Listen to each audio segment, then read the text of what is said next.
Hi, my name is Tom Todia, and I am a sound designer. Today, I'm going to be going over a sound redesign that I did for a Scifi rifle. Before we jump into it and get started, I want to note that all of the elements, all of the sound assets that I'm using for this redesign came from the Penguin Grenade sound effects libraries. That would be the Pulse Energy Weapons 2 and Explosive Energy libraries.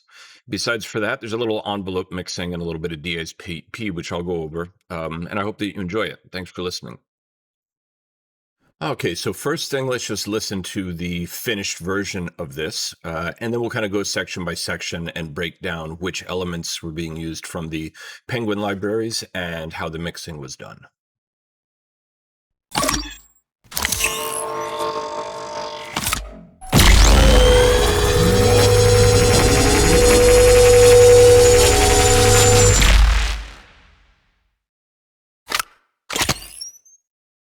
Let's just take a quick glance at this weapon.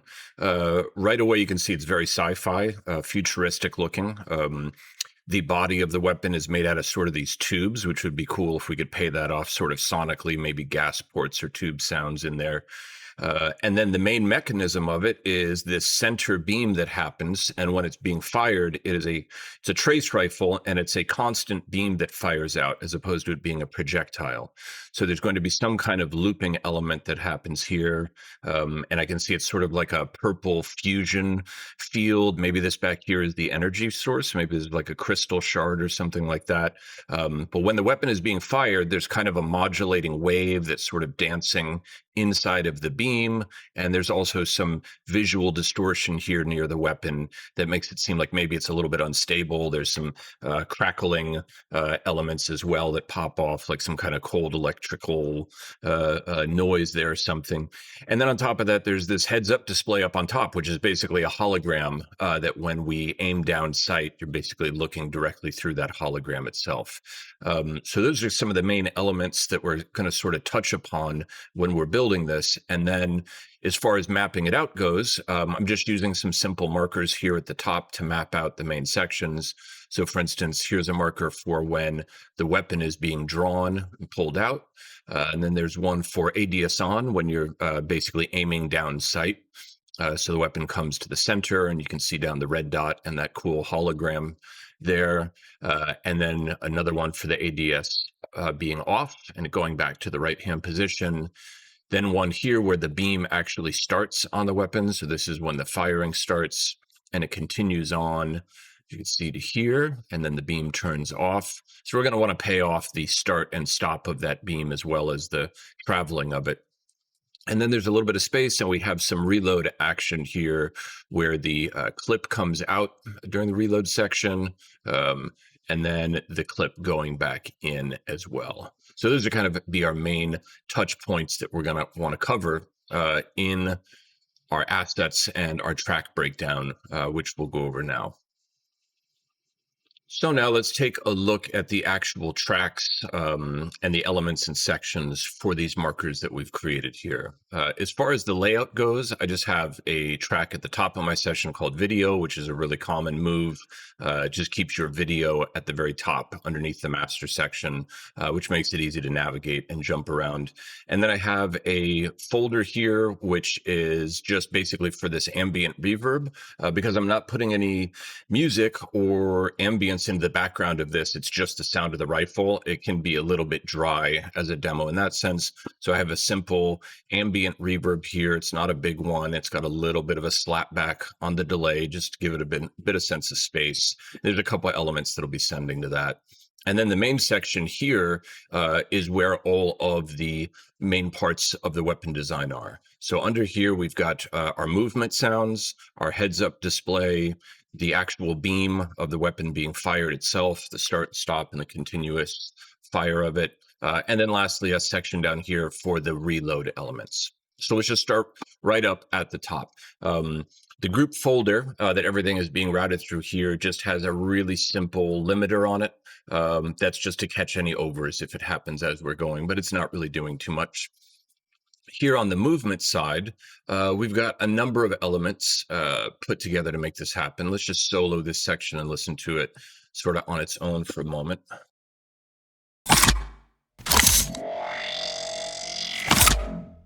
right, so the movement section is built with a number of assets from this library. This first one that I want to look at is from a toilet roll holder so the actual toilet paper mechanism being inserted into the toilet paper holder. Sounds like an interesting element to have in a library, but it has a really cool slicing sound with a bit of a resonant tube sound to it. So it's kind of perfect, I thought, considering that the weapon has this tube design on it. And then from there, the only processing that I have on it is this plugin, which you'll see used by me quite often. This is called Red Bass or Red Bass. I think it's a little bit of both, depending on how you want to use it. And this is a great free plugin that it's really just a trigger. And behind the trigger, we have a low frequency oscillator. It's an oscillator right now set to 51 hertz. So every time it sees something transient on the track, it's going to fire that off. And you have some nice controls here as well, but this is just to thicken up the lower frequency content of the track itself. And a few more elements that are accenting that same section. We have here, this really cool camera mechanical noise of a camera door opening, and it just adds to a sense of movement and a nice slide. Let's play these two together.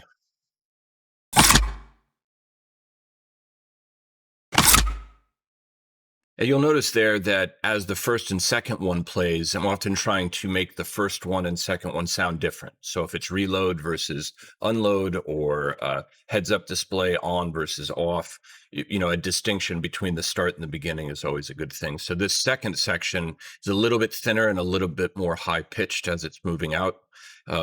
There's no processing on that second element at all. Then this third one, although each of these is going a little bit to that ambient verb in the background. And then this next section here is for the actual ADS aiming down sight. So this first part was it being loaded up or being prepared. This next section is for you aiming down the sight. And that's made up of a number of sounds here from this library. So we've got, this one is another mechanical camera noise. It's called Dark Slide Remove, and it's got a great little movement sense to it. Let's hear that.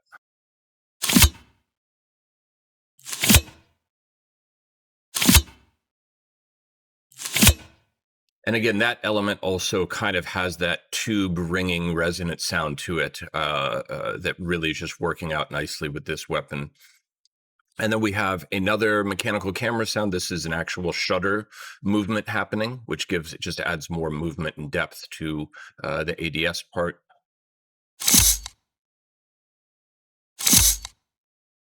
And then there's a few more things here in the ADS that are adding to the more sci-fi tone of it. So we have here an airsoft rifle clip sliding out, which is going to add a little mechanical noise to it. And then here we have also camera mechanical dark slide insert.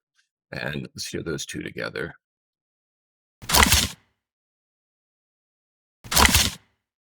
So now let's just take a quick listen to all the mechanical parts of the aiming down sight elements.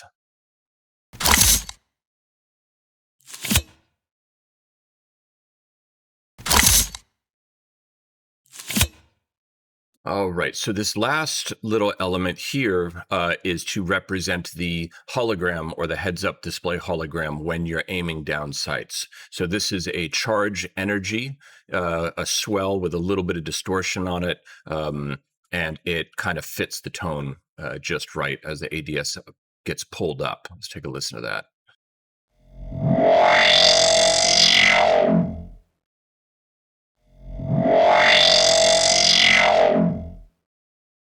So that's the whole movement section right there. Pretty straightforward, just great assets to use. Let's take a listen again to just that section.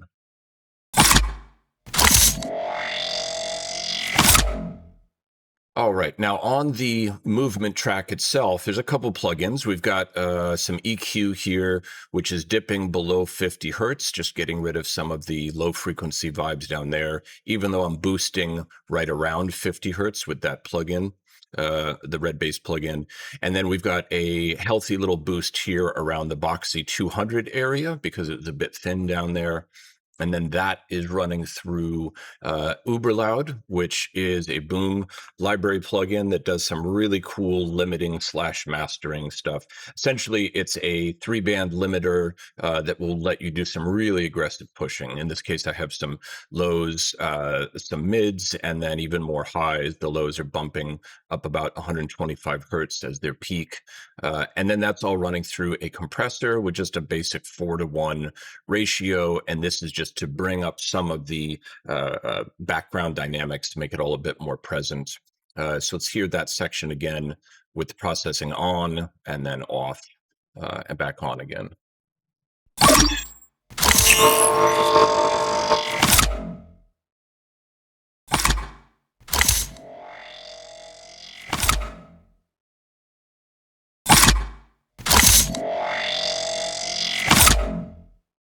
All right, so there's our movement section. Now let's move down to the heads-up display. That heads-up display is made up also of a handful of assets.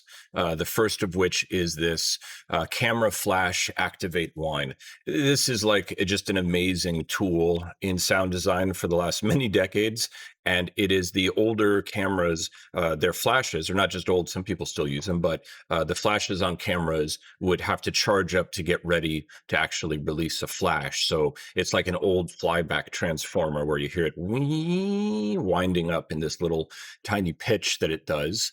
And let's hear those two.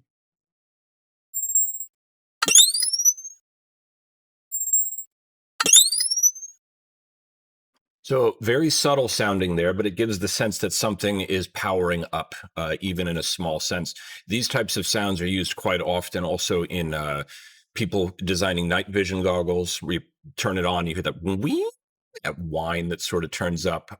It is just a really useful ascension sort of tone that people can relate to. And on that, there's some transient shaping I've got where I'm reducing the transients so this pop isn't too aggressive when it comes through. And then also Snap Heap is doing a little bit of transgate filtering here. So it's doing a second, fourth, eighth, and 16 gate, basically just making tiny, tiny little changes against this resonator plug-in in the background. So it just gives it a sense of movement, so it's not quite as static, and helps it jump out of the mix a little bit because of that. And then we've got, what we got here? This is a UI beep Scifi indicator design. And this comes in really nice to sound like something's being targeted in the background, which is basically what you would be doing with a heads-up display visually. And then another of the exact same assets, just a different cut of it. So it sounds a bit more dramatic when you're moving it away from your eye on the way out. I should take a listen to these two.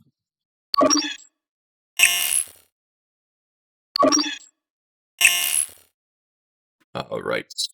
And then the last track here, it has a typewriter. So this has an element from the library. It's an old-fashioned typewriter with a mechanism and a motor that's going.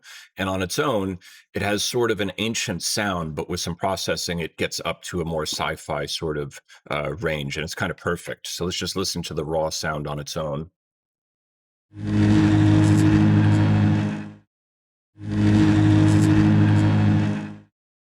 Almost sounds like a really loud office where there's a couple of machines happening and maybe a fan in the background, but there's great content in there. So with the processing on, which we'll take a look at, let's listen to that.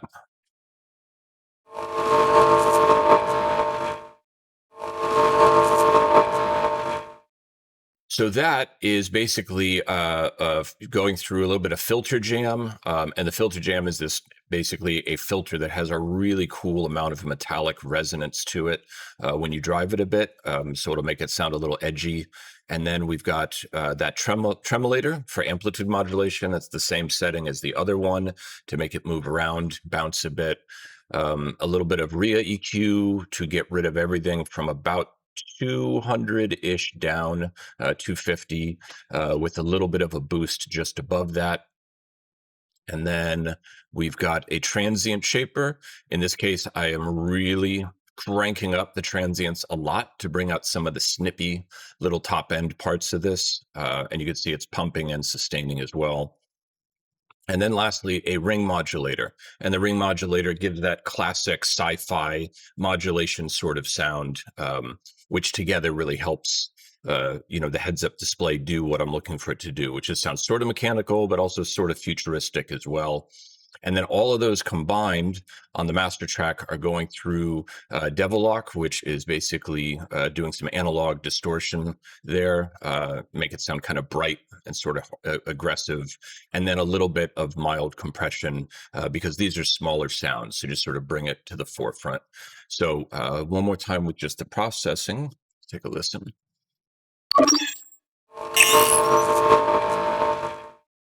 Okay, so there's the heads-up display, fairly straightforward, but fitting the weapon nicely. And now the main heart of this is obviously going to be the beam or the firing of the weapon itself, and it's an interesting one. So let's take a look at some of these. First, I have something to represent the fire. So the beginning of the beam here, and then where the beam ends right about here and powers down. Even though there might not be a drastic visual on and off message, the beam just kind of turns on and does its thing. But it's always important to give a sense of beginning, middle, and end, right? So accenting the beginning and the end is really going to help give a sense of power and the starting and the stopping as well. So this first track, let me turn the processing off for a second. There's two sounds here, and these are great energy pulses. So this first one is energy pulse, heavy, angry, hypersaw, and it is angry. And then the second one is heavy, angry, hypersaw. So doing similar sorts of things, but a lot more transient punch on the first one, whereas the second one is more of a shutting down than an on. So let's just hear these.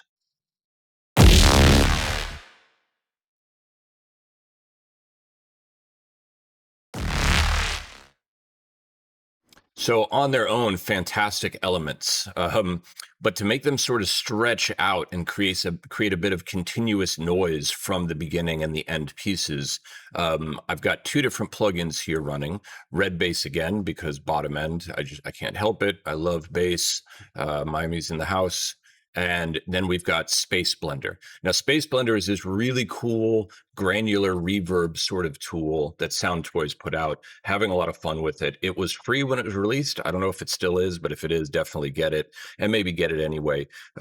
There's a lot of cool granular processes you can do with this, but what I'm doing right now is basically using it to capture the start message and then create a continuous tone that runs through the stop, and then I'm basically just automating out the reverb so that it stays quiet for a while from there.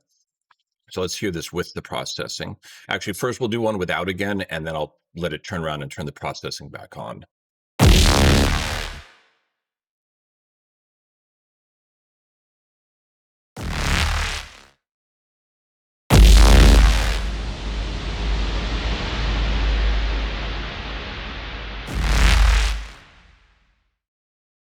So then after fire one, there's just one more set of elements to accent those fires, doing something similar, but a bit more punch in them. So this first one is the Energy Pulse Sweetener Rigid Pew. And you can see sort of from the flat lines, this has an aggressive sort of rip to it.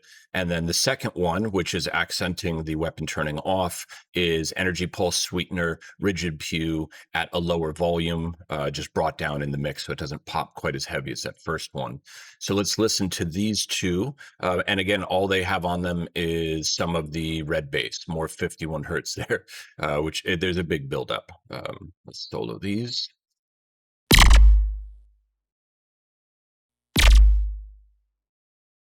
So very cool sounds on their own, but I'll just play it without the red bass on to give you a sense of what the bass is really doing in the background.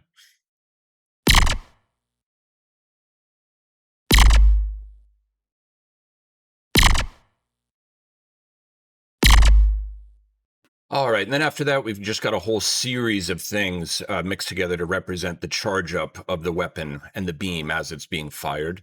So this first one here is the energy charge up machines processed wild chitter. And this has a really cool modulating fast little tone to it. Let's listen to this.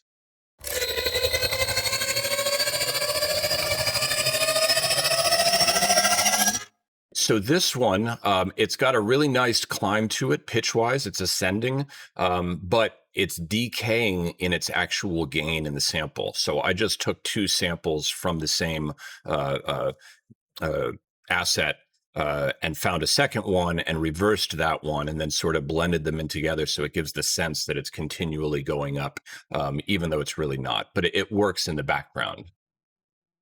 And then after that, we've got this Charge Energy Theragun 2. And this has just an awesome climbing tone that gives a sense of power to the weapon itself. So let's take a listen to this.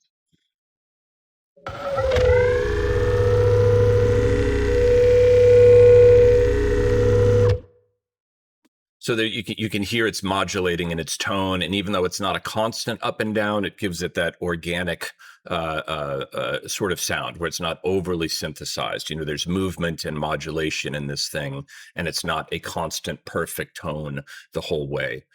Another of other tension building sounds here. This one is another Theragun, but it's a different version of it. And it's basically doing the same thing where I cut and reversed a few to give it a sense of motion all the way through.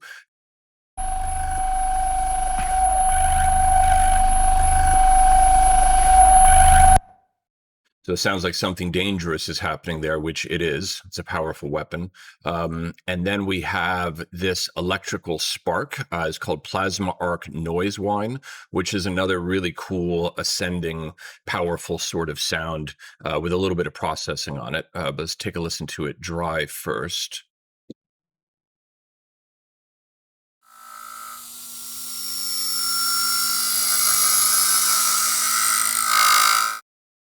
It's got this very cool, almost like laser cutting sort of sound to it, like something's being charred and cut in the background.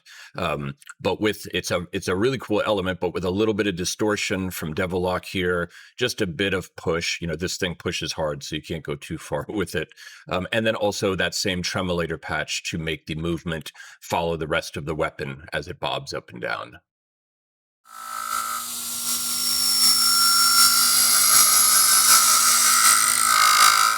See, in that one, you can really hear the tremolator doing its thing. And in a moment, like I said, we'll look at this. You can see that the ammo number, as it's going down, it's kind of pulsing almost every 10 rounds being used of the ammo. It feels like it pulses around there. It's not exact, but it's enough to feel like it's connected. And you can see that tremolator is dropped on a lot of stuff from here on out to make the beam pulse. Next, we have this machine processed liquid stretch. It's a charge up sound, so it's doing also something charge up and ascension in the background. This time I have two tremolators, one running through the other, just to dramatize it a bit even more. Could probably have done with only one of them. In fact, I'm not entirely sure why I have two of them. I'm guessing at it right now, but it works. So I'm going to leave it there for now. So let's listen to this sound without any of the processing.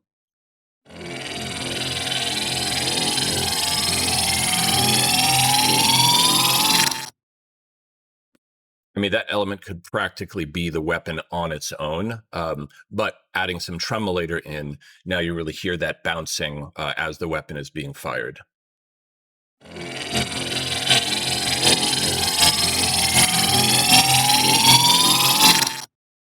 Now we have this layer, synth charge up designed APGN. This has a really cool firing sound. So it seems like something is popping right at the beginning of it, and it works with the visuals quite nicely. No processing here, just a little that reverb send. Let's take a listen to this.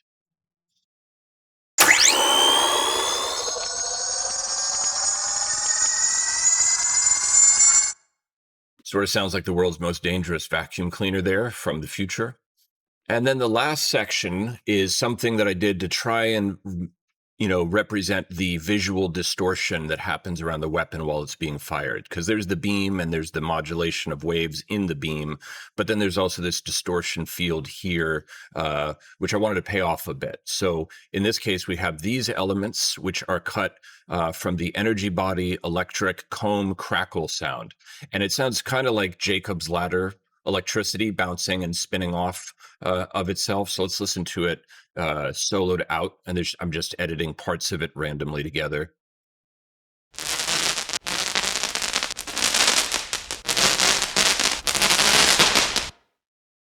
All right, now let's take a listen to it with the plugins on, and we have a couple things here. There's the decapitator, which is more distortion, and it's got a healthy amount of drive on it. So it's pushing it.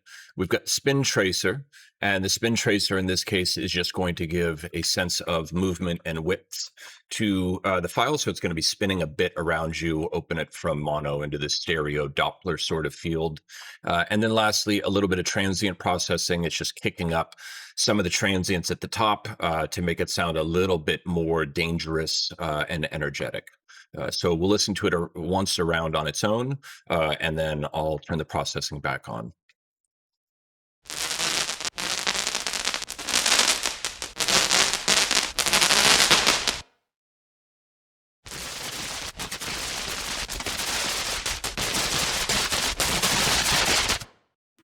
Okay, now let's just listen to the whole beam section on its own and then move on lastly to the reload.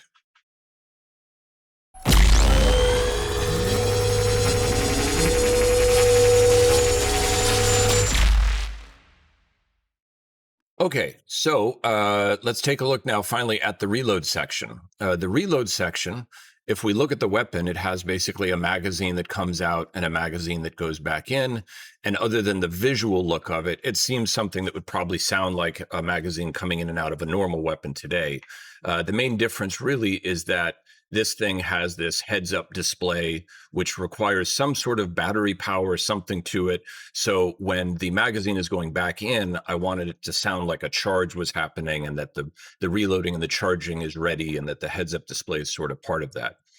So first here, we've got these first three tracks are all elements doing something similar and reinforcing each other.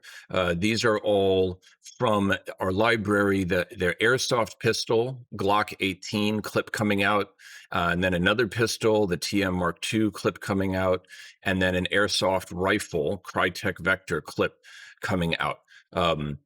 And together, they're just reinforcing the sound of the clip being removed. So let's just hear these three.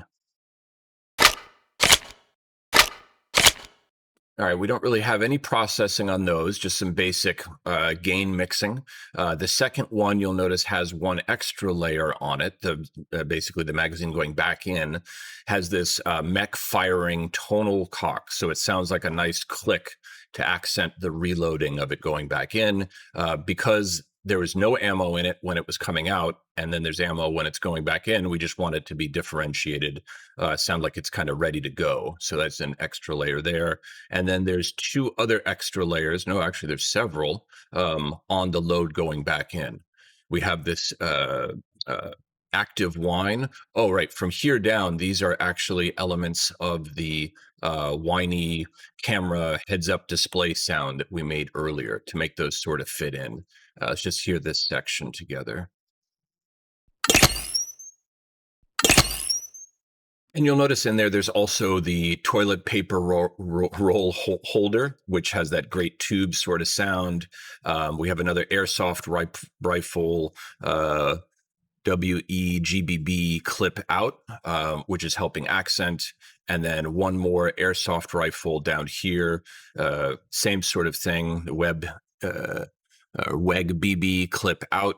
So we've got a lot of accenting on the reload, including these beep sounds here. So this is from the heads-up display. It's a different version of it copied down. We've got the whine or the camera sound itself. And then the only real processing here is there's some spin tracer, again, for a sense of movement. happening on the Sci-Fi indicator when the clip goes back in, and there is a little bit of that trance, and this is the same trance gate and resonator that was used on the heads-up display. So it's basically it's copied down, so it's behaving the same way ultimately. So let's take a listen to the reload as a whole.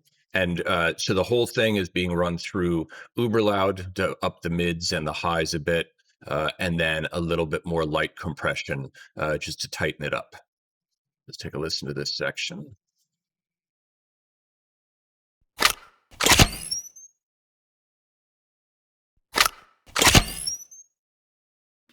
All right. Now, once more from the top, let's just listen to the whole thing together. Hope you enjoyed watching this. I enjoyed doing it. If you have any questions or comments, please leave them. I always get some great ideas from fellow sound designers of all ages. Have a good day, and thanks for listening.